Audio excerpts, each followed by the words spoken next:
Well, our favorite dictator from Canada is back once again. And look, we've been warning you about the censorship, the crackdown on freedoms of speech, on freedoms of democracy from our neighbors to the north.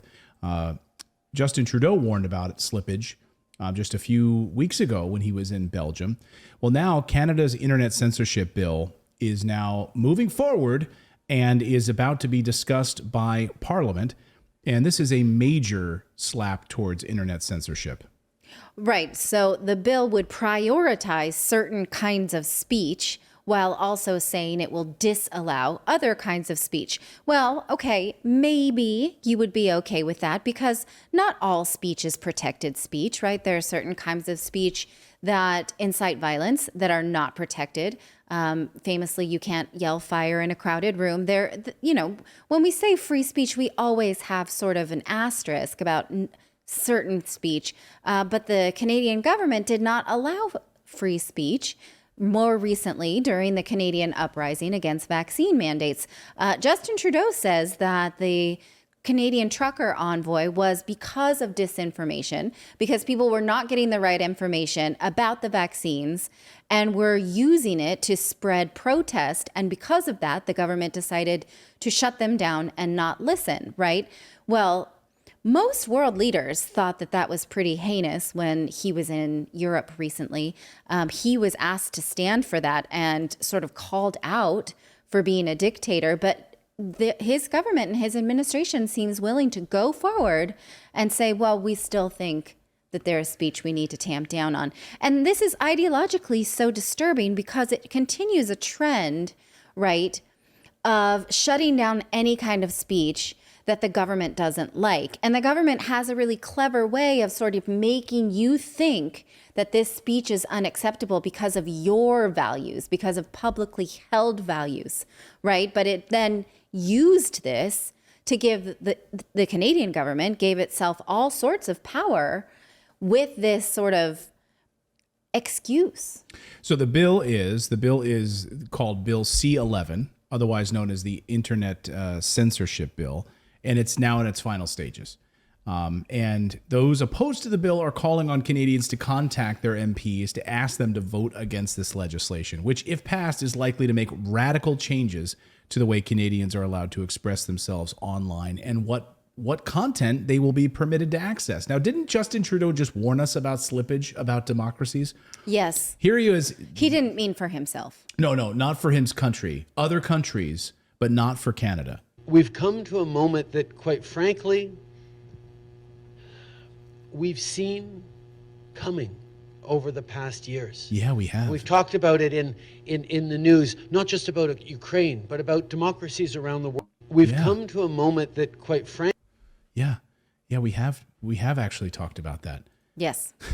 It's coming right from you. And look, this is not the first time we've actually seen this from him.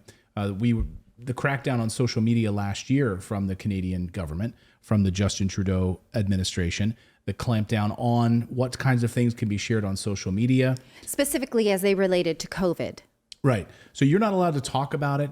You're not allowed to talk about adverse effects that you might have had from a vaccine or other issues. You're going to be blocked. Right. We know what that's like in the United States, right? And as the pandemic, we're going to talk about it later because we have new document dump from Pfizer, but as the pandemic gets further and further into our rearview mirror, we are seeing things that we were not allowed to say during the pandemic actually become true, right? And so in hindsight, do we look back now and say, oh, maybe we should have let people say those things? Because let's be clear, it was not really vaccines that ended the pandemic because vaccinated people could continue to get infected and did so, right? And so, but we weren't allowed to say anything like it. So do we learn from that and say, oh, we should have let people say things so that we could have a discussion? Or do we just double down and say, well, we better make sure that the next time people really can't say those things that maybe later on intend to be true? The bill does further make the Canadian Radio, Television and Telecommunications a broadcasting regulatory agency. So basically now Canada would have state-run media. Yeah. I mean, this is the party that, they passed the bill to regulate social media. So it would prioritize Canadian content, echoing broadcast law, but critics say it threatens free speech on user-driven sites. So, if you're just an independent creator or a blogger or writer or journalist, no, screw you. Screw you, because this is what the Canadian government wants. They want their own state-run media. And by the way, we cover these stories. I've heard from a lot of Canadians who've written to us who say, thank you for covering these stories in Canada because we can't get accurate information here in Canada. Like, it's suppressed. We can't think about that. Justin Trudeau wants to get up there and lecture us about slippage in democracy.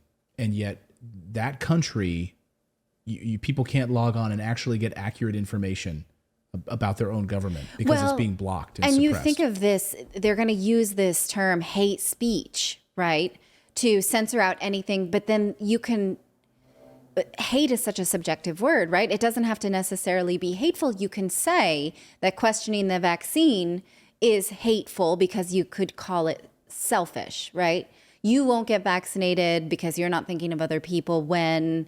It's an undefinable word that can cover all manner of sins and be used to continue to take away rights, which is exactly what we've seen. Now, I think those of us who find themselves very ideologically liberal sort of applauded this kind of thing, like when Trump was taken off of Twitter or certain other voices, Alex Jones types, were silenced. But then when it continues to happen and there are things that you want to ask more reasonable questions and cannot do it, then you have to say, wow, I was wrong about that. Taking people off of deplatforming people is interesting. And, there is case law that says that you cannot shut down opposing voices in public places. For instance, strip malls, right, wanted to not have certain types of protests on their property.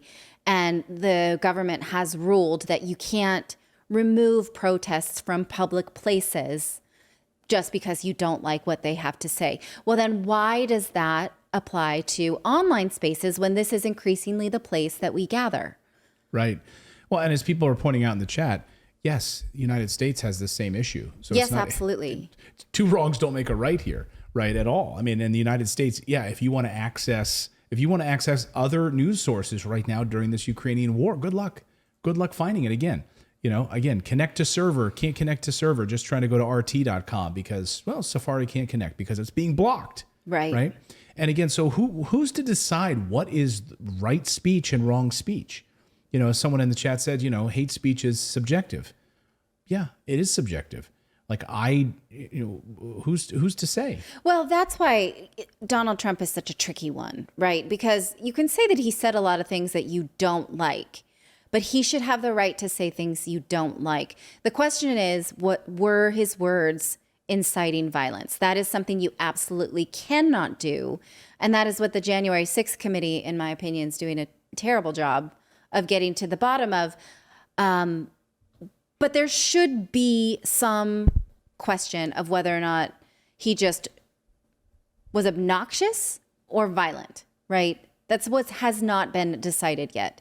But we know that I think there are 9 different types of speech in the United States that are not protected. So free has an asterisk, right? Right. But we can now start to take those 9 categories of unprotected speech and dump in things we don't like in order to get them deplatformed. And I think that that's wrong. Ideologically, that's wrong. I was gonna offer just I know we kind of moved on, but just like a nuance to kind of, I don't know, muddy the waters on the censorship. But I do think it's interesting that there's a certain amount of I don't know if this makes me a Trudeau apologist by our previous thinking, but there is actual orchestrated disinformation campaigns going on in social media, and so. But most of them come from the government. Yeah, but not necessarily, not always our government. That's what I'm saying, that there are foreign actors that are specifically orchestrating. Yes, I mean, obviously our government does it too. Like we covered that TikTok trends where everybody was like, I support, whatever Biden was saying. But it's interesting, what then do you do with that when you have these orchestrated disinformation campaigns that are intentionally trying to spread lies, but at the same time, you can't just shotgun everybody that then disagrees with you. So it's I just think it's there's some nuance in there. Well, okay, but let's put that in historical context, right? Alexander Hamilton, who is famous because he's got a musical about him now, right? He liked to. He did a few things before that, right?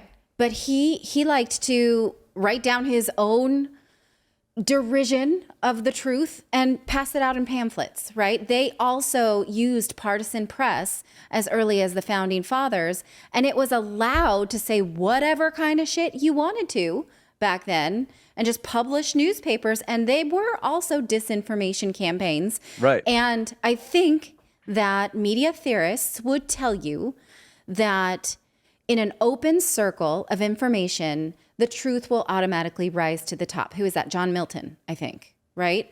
And so should we as a people be able to see everything in order to discern the truth for ourselves is an important question, because the internet changes the algorithm of the pamphlets, right? We're then given all the pamphlets, like, to our face, right? Right. And Yeah. so I mean, what I believe you have to keep it open because what happens is, and this is where we're at right now, is you end up with a group of people that are deciding what is the truth, and they push that even harder, but then what they start pushing even harder ends up not even being the truth. And it's like the stuff that ends up being the truth is being suppressed. So it, like, you have to be able to see a bunch of information in order to get to the truth. And that's why I'm a free speech purist. I don't think any of this stuff should be censored. There's always been crazy people. There'll be crazy people posting crazy stuff, and you just have to be big enough to sift through it. No, I was reading about the Russian interference in the 2016 election recently. And what those hackers from Russia were doing were actually not creating fake news as creating fake people to share authentic news. So they would find unflattering news about Hillary Clinton or anyone else that was not Donald Trump, and they would pervert it, but they did not actually make it up. Yeah, they and just I thought shared this was it. an interesting distinction. They had accounts that literally retweeted. It was and shared perverted, right? Already created news. Like, the news already existed. I mean, they may have reframed it, right? But these were like real scandals that were reframed and served to your already Hillary hating uncle, right? In order to make him hate her more. And it worked. And so it's interesting. So then, are we protecting your uncle from seeing his own conviction bias about Hillary Clinton that's coming from a different source? Or should we give your uncle the benefit of the doubt? I mean, this gets to the root of are people too stupid, or are people fundamentally You're judicial? basically saying, should we protect them from themselves? Yeah, Right. because you're not going to fix stupid. You can't do it. Yeah, the government. We need the government to protect us from ourselves. And before- there's an argument about that. I mean, look, that is one of the responsibilities of good government, is to protect us, is to take care of us.